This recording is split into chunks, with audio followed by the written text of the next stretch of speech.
Саламатсыздар ма, қалайсыздар? Бүгін сіздермен біздің 4-ші сабаққа да келіп жеттік. Бісміллә деп сабағымызды бастайық, иә. Зейіндеріңіз ашылсын. Осы алынған ақпараттардың бәрі сіздерге тек пайдалы болып, өмірлеріңізді керемет деп басқарып кетіңіздер, иә. Барлық істің қолдарыңызда келеді. Енді қараңыздар, мен сіздерге арман мақсат жазуға бердім, жоспар жазуға бердім, иә. Неге оны бердім деп ойлайсыздар? Себебі сіздердің бір белгілі бір принциппен емес, сіздердің қиялдай алуларыңызды қаладым. Сіздер миыңызды кәдімгідей жұмыс жасатып, миларыңыз сіздерге әрі қарай ақпаратты бере бергенін қаладым да. Сосын сіздер шабыттанасыздар, сіздер бір жақсы көңіл күйде боласыздар. Кейін сіздерде әрі қарай өздеріңізде мотивация орнайды. Кейін сіздер әрі қарай жоспар жасап үйренесіздер, жоспармен жүруді үйренесіздер. Жоспармен жасағанды қалай керемет екенін білсеңіздер ғой. Сіздерге айтарым, иә, күндеріңізді жазуды ұмытып кетпеңіздерші, міндетті түрде. Ол маңызды, жарайды ма? Және мен күнде айтатын дағдыларымды сіздерге ұмытпаңыздар. Олар өте мықты, олар өте пайдалы. Олардан асқан ең керемет дағды мен көрген жоқпын. Мен сіздерге өзімнің керемет дағдымен бөлісіп жатырмын. Енді қараңыздар, мен сіздерге енді сіздер әрі қарай өздеріңіздің жақсы қалыптастыру керексіздер. Сіздер әрмен қарай мықты болу керексіздер. Енді мен сіздерге мынадай бір мысал айтып кетейін бе? Яғни басқа дінде мынадай бір мысал бар. Бір өте жақсы екі дос болады. Осы жақында естіген болатынмын. Өте қатты екі жақын дос болады.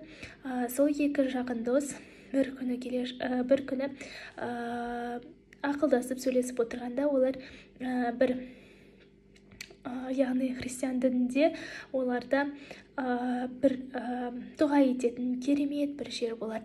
Сол жерге барғысы келеді, екеуі де сөйлесіп әңгімелеседі. Олар деген өте керемет шада болады, әдемі, сондай ақылды, абыройлы, даңқты, иә.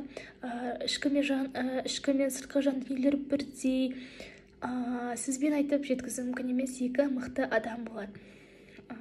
Басшы да болады, өте кедей де тұрмайды, орташа да тұрмайды, бір жақсы тұрады олар. Отбасында жақсы асырай алған, жақсы абыройлы әке болған, жар болған, яғни екі адам, иә. Кейін екеуі солай ақылдасады, біз екеуміз барайық, сол жерге дұға жасайық, сол жерге тілектерімізді айтайық деген сияқты екеуі солай келіседі. Бірақ күн түспейді, ең соңында келеді де, жоқ, біз қалай да болса бару керек, біз әйтпесе күнде артқа ысырыла берді дегенді бірінші досы айтады да, екеуі келісіп ертеңгісін шығатын болып жол жүріп әрі қарай кетеді. Күн түндемейді, айлап, кәдімгідей жылдап жүреді, иә, қиын болады. Себебі өте алыс болады. Барып, орыстардың дұға оқитын жерлері, иә. Кейін бара жатырғанда олар сәл шөлдейді досы. Шөлдегеннен айтады, мен мына үйге кіріп шығам, ал сен болсаң ары қарай жүре берме, сені қуып жетемін дейді. Себебі ол досы өте жылдам жүретін досы солай айтады. Бірақ екеуі қарағанда үйлерге қарайды, адамдарға қарайды. Өте кедей, өте тамақтары жоқ, үйлері деген құлайын деп тұрған сондай болады, иә. Сосын ана досы алады да кетіп қала береді, ары қарай жол жүріп кетеді. Ал банағы досы бір үйге кіріп қағып жатырғанда бір бала есікті ашып, әрі қарай ішкі адамдарды, ішкі ахуалды көргеннен кейін өте аяйды оларды. Басын түсіріп отырған әже айтады, егер де сен жолаушы болсаң, әрі қарай кете бер, бізде ішетін су да, бізде жейтін тамақты ештеңе де жоқ, өзімізде таба алмай отырып кешір деген сияқты айтады. Ал кейін егер де сен ұры болсаң, онда бізде ұрлайтын түк те қалмады дейді, түк те жоқ дейді. Сосын сол досы оларды өте қатты аяйды. Оның белгілі бір мөлшерде оның ақшасы да, қаражаты да болған. Қатты аяйды, не істерін білмейді. Сосын айтады, мен осында қалайын ба, әлде досыммен кетейін ба, ол енді көп жол жүріп кетті, оны қуып жете аламын ба деген сияқты. Бірақ осында қалуды жөн көреді.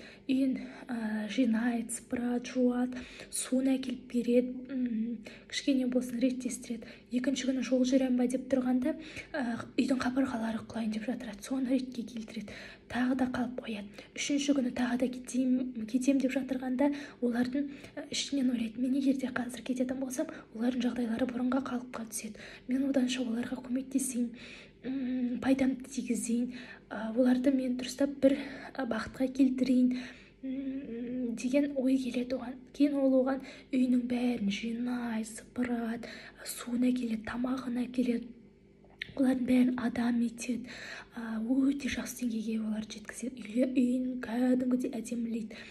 Сосын халықтарда бірте-бірте жақсара түседі, деңгейлері де, олардың тамақтары бәрі. Себебі бірін-біріне ары қарай көмектесе бастайды, өте жақсара бастайды. Кейін бір күні ол деген ақшасына қараса, яғни қалтасына қараса, ақшасы өте аз қалады.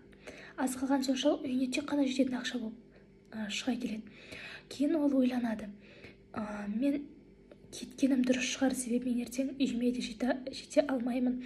Менің досым жетіп дұға оқыған шығар, мен үйіме қайтайын деп үйіне қайтады. Үйіне қатып үйінде отырады. Ал екінші досы ол дұға оқитын жерге келеді, бірақ есігі, қақпасы жабық тұрады. Жабық тұрғанда қақпаның кішкентай бір бөлігінде қақпа кішкентай ашулы тұрады. Сонда қарағанда екінші досын көреді. Екінші досы жалт-жұлт етіп дұға оқитын жерде тұрады. Бірақ ол кіре алмайды. Ол таң қалады, қалай ол менен бірінші жетіп тұр, менің артымда қалған сияқты еді ғой деп. Ол таң қалады. Кейін түсінбейді, бір күн, 2 күн шыдайды, 3 күн. Кейін ол кіре алмайтынын түсінеді де кері қарай жолға шығады. Жолға шығып, ол да үйіне келеді, қараса досы үйінде екен.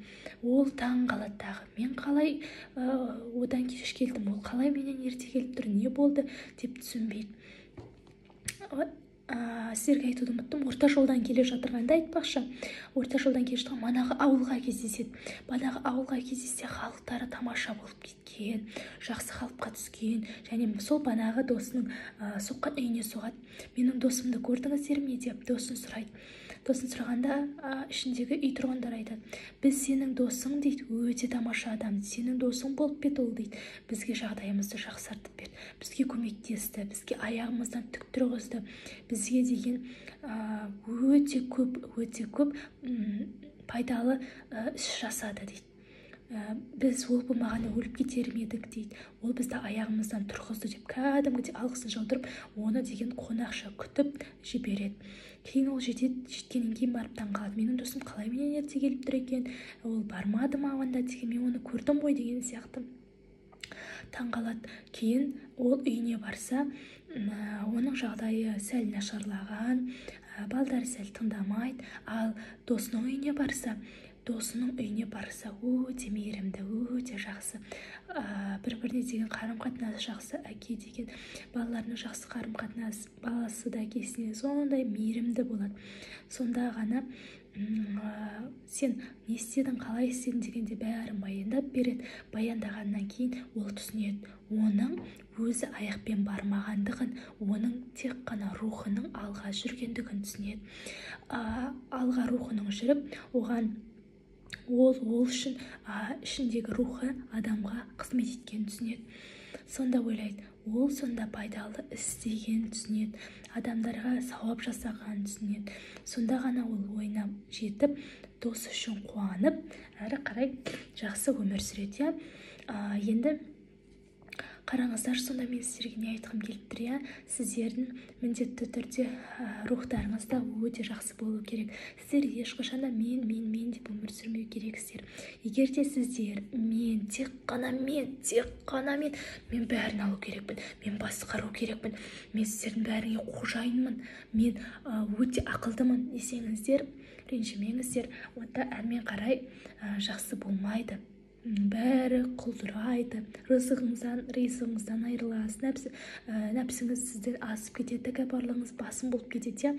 Сондықтан да өздеріңізбен күресу үшін, өздеріңізді басқару үшін, өздеріңізді қолға алудан бастау керексіздер. Жауапкершіліктеріңіздің бәрін өздеріңіз алу керексіздер. Мен күнде қақылдап айтам, кейбір адамдар айтады, Лаура деген кейде комментарияны оқыдым, расымен алдында жазады. Сосын айтады, Лаура деген ол жұлдыз ауруына шалдыққан бір кісі айтты, сосын сол кісінің сөзі, сосын айтады, ол деген адамдар тыңдамайды, ол сөйлеспейді ешкіммен, ол деген не айтты, ол деген өзінше, ол ешкіммен сөйлеспейді, ол тек қана өзін ойлайды ба, қалай, сондай бір комментарий оқып қалдым кеше жазғанды.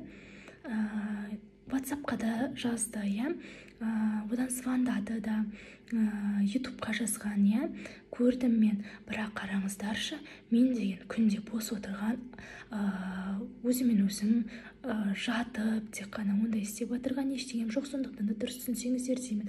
Мен деген жан-жақтан жиналған адамдардан теп-тегін марафон ұйымдастырып жатырмын. Ал егер де мен сондай жұлдыз ауруына шалдыққан болса, мен ондай ешқайсысы ұйымдастырмас едім. Ол маған не керек деп жүруші едім да мен.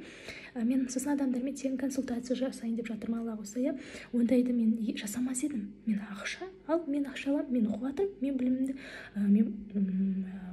білім мың есе тұрады деген сияқты мен айтып отырушы едім. Ол маған керек емес. Енді қараңыздар, қараңыздаршы, мен барлықтарыңызға ютубтан жауап беремін. Мен жауап бермедім деген ондайды мен көрген жоқпын, жауап беруге тырысып жатырмын, көрген сайын. Енді қараңыздар, мен басқа елде оқып жатырмын, шүкір Аллаға, мың есе шүкір, оқып жатырмын.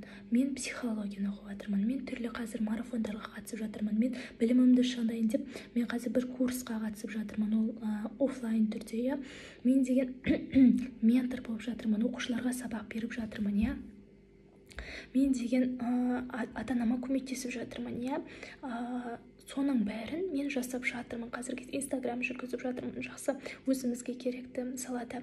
Сонымен қатар марафон ұйымдастырып жатырмын. Медитация түсірейін деп жатырмын, түсіріп те жатырмын. Мысалға ойлап қараңыздаршы, осының бәрі мен күнде үлгеруім керек. Өзімнің дағдыларым бар жасайтын, өзіме көңіл бөлуім керек, Егер де осының бәрін мен ала алмай жүретін болсам, онда мен тек қана телефонмен отырушы едім. Мен тек қана сіздердің жазғандарыңызды оқып сіздермен сөйлесіп отырар едім. Жоқ, маған онымен сөйлесіп отыратын, сіздермен кәдімгідей звонокпен сөйлесетін менде ренжімеңіздер, уақытым ондайға жоқ екен. Мен уақытым қадірлі, мен уақытымды қатты бағалаймын, мен уақытым мен үшін құнды да. Обедке дейін өзімнің сабағым бар, обедтен кейін мен тағы да ағылшын курсы қатысатым, ол бар, офлайн бар, марафон бар, курс бар, психологиядан баратын сабақ бар, топ тұр да, мен оның бәріне автоматом үлгеру керекпін. Сондықтан да мен әрқайсыңызбен бір сөйлесіп отыра алмаймын, кешірім сұраймын, ренжімеңіздер. Егер жұлдыз ауруына шалдықтылау, мынадай десеңіздер, өздеріңіз еркіңіз. Маған шынымды айтайын, мен оған қазір басымды қатты қатырмаймын. Неге? Себебі мен ойлап кетіп батып кететін жағдайым жоқ. Өзімді өзім қолға алып, өзімнің жағдайымды өзім жасаймын. Ешкім мен үшін өмір сүріп бермейді. Тек мен сіздерге бір нәрсе айтамын. Мен туралы айта беріңіздер, бірақ басқа адам туралы айтып, жаман пікір айтып, өздеріңізге ауыр жүкті тілеп, өздеріңізге қалай айтсам болады, қалай жеткізсем болады, біреудің күнәсін арқалаудың қажеті жоқ. Бір сөзбен айтқанда керек жоқ, Тек қана оптимист ойлаңыздар, тек қана жақсы ой ойлаңыздар. Сіздер тек қана бір тараптан ойлайсыздар. Мен бір ерігіп жатырған, видео түсіріп жүрген қыз сияқтымын бір. Жоқ, мен ондаймын, мүлдем ондай емеспін. Соны сіздерге тек жеткізгім келді осы видеода. Дәл қазір мен ойыма түсті, мен сіздерге соны айтқым келді. Сондықтан да әрқашанда дұрыс тараптан ойлаңыздар, міндетті түрде. Шынымды айтайын, мен Инстаграмға пост жазатын уақытым жоқ қазір. Уақытым жоқ деп айтпаймын, уақытым жоқ деген сөзді қатты ұнатпаймын. Дегенмен солайда сторис қоятын, даже сторис қоймаймын, өзімді түсірмеймін де даже қазіргі кезде айта кетсем. Тек адамдар мені белгілейді, мен соны сторисіме қоятын болып қалдым. Сондықтан да дұрыс түсініңіздер, Алла сақтасын деймін. Тек қана Алла сақтасын, жұлдыз ауруынан сақтасын, тек қана тура жолдан адастырмасын деймін. Жүрегімдегі иманын сөндірмесін деп тілеймін. Ең бірінші тілейтінім, сіздерге де соны тілеймін, сіздер де соны тілеңіздер. Барлығы Алланың разылығын алғым келеді, енді сіздер де Алланың разылығын алыңыздар.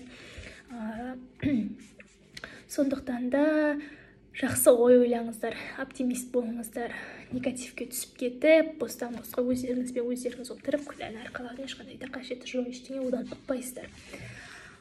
Енді мен сіздерге айтқым келіп тұр, ойға өте қатты сақ болыңыздаршы. Ой айтады ғой, ой ексең дейді, әрекет орасың дейді, әрекет аласың дейді, әрекет етсең дейді, әдеп орасың дейді, егер де сен әдеп ексең дейді, мінез орасың дейді, ал егер де сен мінезді ексең дейді, тағдырды аласың дейді. Шын ғой, ең соңғы тұжырымдама келетін болса, мінезің қандай болса, тағдырың да сондай болады деген рас қой, мойындаңыздаршы. Сондықтан да ең бірінші, ең озатыны ол сіздердің ойларыңыздың қандай болғаны. Мен сіздерге енді не істеткіздім, мен сіздерге үй тапсырмасына балалық өткіздім. Кейін барып мен сіздерге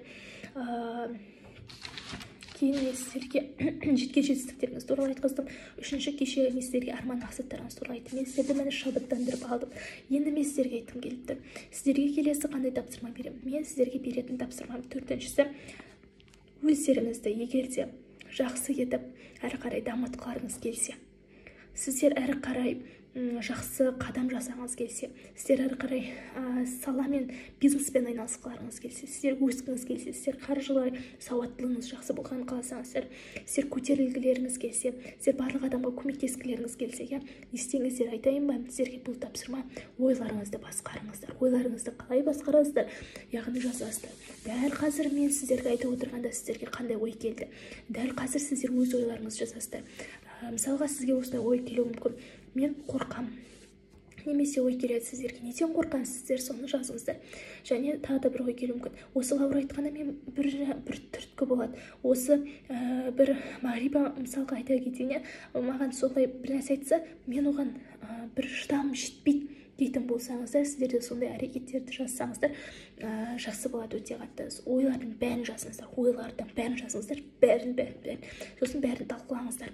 Енді қараңыздар, егер де сіздер біреуді ұнатпай, біреу бір нәрсе сөйлегенде жақтырмасаңыз, неге жақтырмайсыз? Себебі сізде бойыңызда соның қасиеті болып тұр да. Мен сіздерге күнде айтамын, егер де сіз біреудің бойындағы бір қандай да бір кемшілігін көрсеңіз, қандай да бір минус бір жағын көретін болсаңыз, онда ол сіздің бойыңызда бар. Суға қарасаңыз, сіздің өзіңіздің айнаңызды көресіз ғой, дәл солай. Сіз ана кісінің бойынан не көресіз? Шыдамсыздық, сабырсыздық, мысалға айтам, сөйлей беретін сондай болатын болса, оның бәрі сіздің бойыңызда бар. Ол кісінің бойында жоқ. Ол кісі сіздің бойыңыздағы бар қасиеттерін бәрін шығарып беріп тұр. Соны ұмытпаңыздар, жарайды ма? Міндетті түрде. Сондықтан да сіздер дәл қазір сабақты қарап отырасыздар. Сосын сіздерді мысалға мен қазір айтам: Айгүл ханым, сіз маған ертеңгі эфирде мынадай тақырыптарды сіз өткізіп беріңізші десем, сіз аудиторияның алдында сөйлей алмай қалуыңыз мүмкін, тұтығып қалуыңыз мүмкін, не істеріңізді білмей қалуыңыз мүмкін. Ол үшін не істеу керек білесіздер ме? Өз-өзіңізді жинақтап, өз-өзіңізді қолға алу керексіздер. Ол үшін не істеу керексіздер? Ойларыңызды тазалау керексіздер. Ал ол үшін не істеу керексіздер? Осы күнге дейінгі барлық ойларыңызды жазу керексіздер. Сіздерге 4-ші күнгі сабақ үй тапсырмасы осы. Міндетті түрде сонымен жұмыс жасау керексіздер. Міндетті түрде менің түйіндерім қандай, менің қалып қойған блоктарым қандай, соны жазу керексіздер. Мысалға сіздерде осылай болады: қатып қалған түйін болады. Қатып қалған түйін дегеніміз не? Бір іс-әрекет, бір сіздер біреумен реніш, бір нәрсе болғанда сіздің есіңізге сол автоматты түрде келе береді. Сосын сіз соны айтқанда ашулана түсесіз. Соның бәрі сізде қатып қалған блоктар. Сіздер блоктарыңыздың бәрін міндетті түрде жазыңыздар. Қандай блок бар сіздерде, қандай түйін бар, қандай реніш бар, бәрін жазып, өздеріңіздің ойларыңызда дәл қазір не бар, осын жазып отырғанда сізге қандай ой келді, мені тыңдап отырғанда сізге қандай ой келді, сіз әжетханаға кіргенде қандай ой келді, сіз асханаға кіргенде қандай ой келді, сіз залға, сіз өзіңіздің бөлмеңізге кіргенде, сіз сыртқа шыққанда сіздің қандай ойларыңыз болды, оның бәрін жазып отырыңыздар. Ертеңгі сіздерге тапсырма: әрбір істеген шағыңыздағы ойларыңыздың бәрін жазу. Сіз де жазасыз, мен де жазамын. Екі тараптан да жазамыз. Сонда ғана маған да өте қатты пайдалы болады. Мен де өз ойымды біліп жүретін болам, қандай екенін. Сіздер де білесіздер. Әрі қарай сіздерге сабақ өте қатты жеңіл болады. Ойларыңызды білесіздер және блоктарыңыз қандай екенін шешесіздер.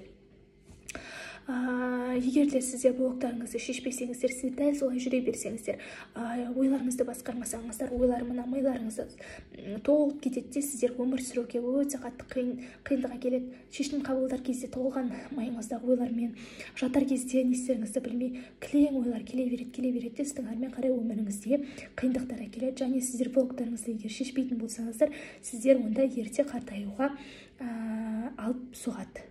Соны естеріңізде болсын. Ерте әжім болуға, ерте көңілдеріңіздің тым қартаюына, сондайға алып келетін болады. Блоктарыңызды қандай да жағдай болмасын, сіздер міндетті түрде шешкендеріңіз дұрыс болады. Кейін мен сіздерге тапсырма бергім келіп тұр.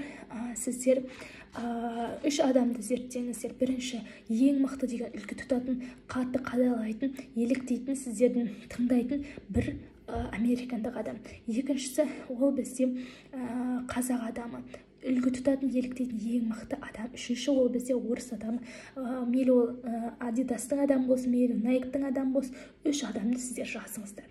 3 үлгі тұтатын адамды жазасыздар. Жазғаннан кейін оның өмір баянын оқисыздар. Бірінші, екінші, оның не ашқандығын оқисыздар, қолдан қалай не келгендігін оқисыздар. Үшінші, оның ол әрмен қарай қиындықтарды қалай жеңді, не істеді, не ашты, оның болмысын, оның жақсы көретін іс-әрекеттерін, оның қайда барғандығы туралы, кіммен сөйлескендігі туралы, қандай адамдармен дос болғандығы туралы, ол қандай кітап шығарса, қандай кітаптарды шығарды, оның авторы оқитындары қандай болса, ол қандай кітаптарды оқыған жақсы, сол туралы зерттеңіздер.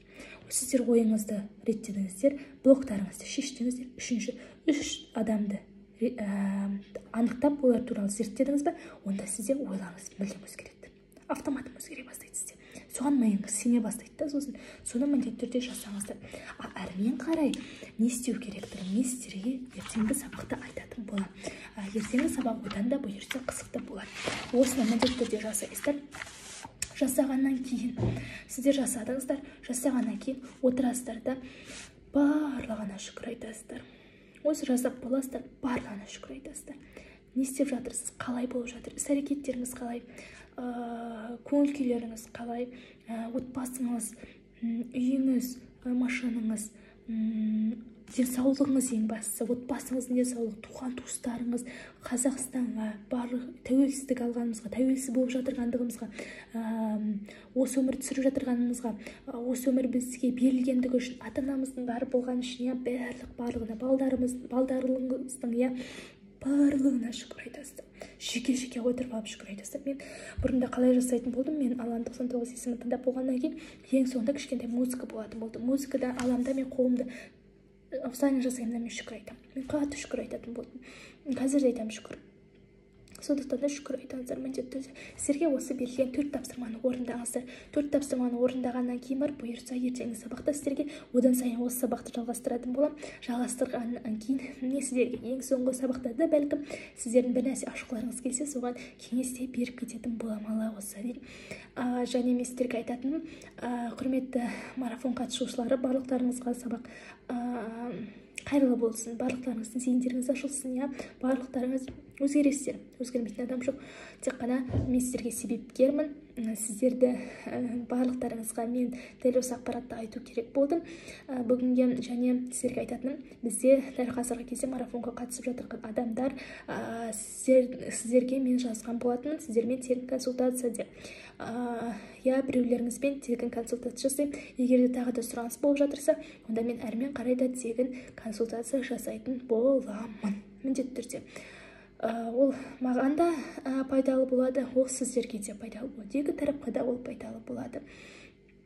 Сондықтан да тек қана алға сәттілік, жүректеріңіз иманға, жолдарыңыз ашық болып, ойларыңыз таза болып, әрқашанда оптимист ойлап, күнде білім ілеміз деп, мен айтқандарын бірге бір жасап, нәтиже көргім келеді. Сізге сенем десеңіздер, мен сіздерге ары қарай сенімдеріңізді ақтауға дайын. Мен сіздерге айтамын, осы 7 күннен кейін бітеді ғой марафон. Мен тегін марафон түсірмейді емес, міндетті түрде түсіремін. Мен әзірге түсіре беремін, сіздерге айта беремін, медитацияны да түсіремін, Алла қаласа. Бізде қазір кеш болды, қайырлы түн, сәттілік, өмірдің барлық жақсылығын тіледім. Бақытты болыңыздар, жүздеріңізден күлкі кетпей, отбасыларыңыз аман, денеріңіз сау болсын. Тек қана сәттілік. Сіздермен Лаура.